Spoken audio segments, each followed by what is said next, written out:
My name is Josie Green, and this is my final presentation for Foreign Cultures.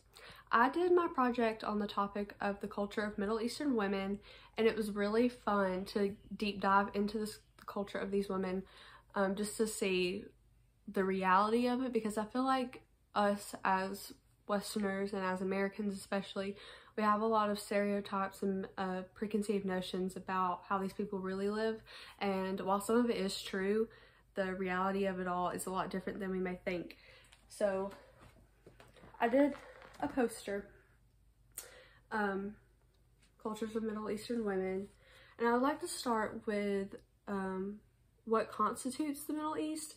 So it includes the countries of Cyprus, Lebanon, Iran, Iraq, Saudi Arabia, Kuwait, and some smaller countries. And I would like to start with a quote that I got from Lonely Planet that says, "Men are expected to provide financially, therefore women are not seen as needing legal rights." In many cases, this is true. They face a lot of discrimination, inequality, and because of this, they are left susceptible to abuse. But I want to start with their rights. It's customary for the women to be completely obedient to their male family members, fathers, brothers, husbands, sometimes even cousins, and as well as male counterparts in public. The marriages must be approved by fathers in almost all situations.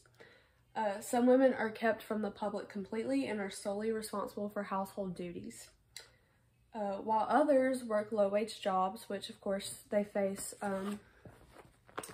a lot of inequality in pay, work conditions. They work very long hours for very low wages.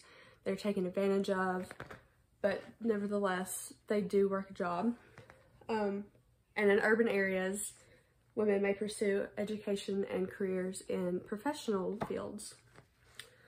One of the most notable things that sticks out about the culture of Middle Eastern women is the way that they dress. So here I have included 4 of like the main types of head coverings that they wear. The dress must be modest, you know, hair is seen as erotic, and it has to be covered. So they range from varies by coverage, you know, from full face to no face at all. So this is a hijab, this is a chador, this is a niqab, and this is a burqa. So the hijab is 1 to 2 scarves, covers the entire head and neck, but in more progressive situations, that some of the neck is shown, it's more loosely worn. And a lot of this varies, it depends mostly on religion rather than laws. New laws in Saudi Arabia since 2018 made it the burqa not necessary, not required to be worn out in public. This chador is a longer piece of garment that is wrapped around the head and must be held or pinned. The niqab covers the entire face except for the eyes, and in some cases does have a slit between the eyes for even more modest look. Finally is the burqa, which covers the entirety of the face, and the wearer sees through a mesh piece of fabric over their eyes. Lastly, I'm going to get into protest. So because women are so discriminated against, their voices aren't very loud, you know, but they have never been shy to take to the streets to get their point across. So I'd like to highlight the pink and purple protest of 2020, in which men and women rallied together to end the segregation during protests. It was a law that they could not be together. Women were kept in tents, separate from the males. So both men and women wore veils, head coverings in colors of pink and purple, which is why that's the color scheme of my project, pink and purple. Because this is a typically a feminine color. They wore this in the yashmags, which is a traditionally male head covering to symbolize the blending of the two genders. So, like I said, it was really interesting to get deep and down into the nitty-gritty of their culture. It's a lot different than what I had expected, you know.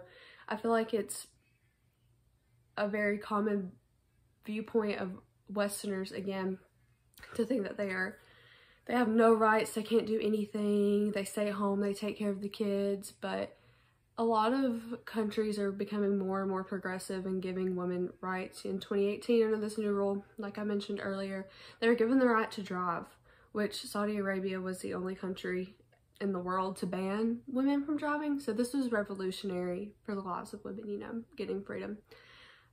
This has been a very fun class to take. We are so different from each other, but I think that's important, because if we were all the same, then who knows where we would be.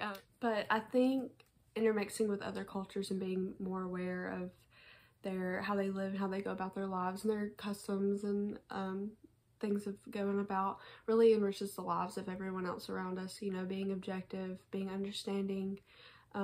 It's really important for me especially, you know, I want to be as kind and friendly and respectful as I can to other cultures, and it was nice to get to learn really what our differences are, and makes me appreciate everyone else a little bit more. But thank you.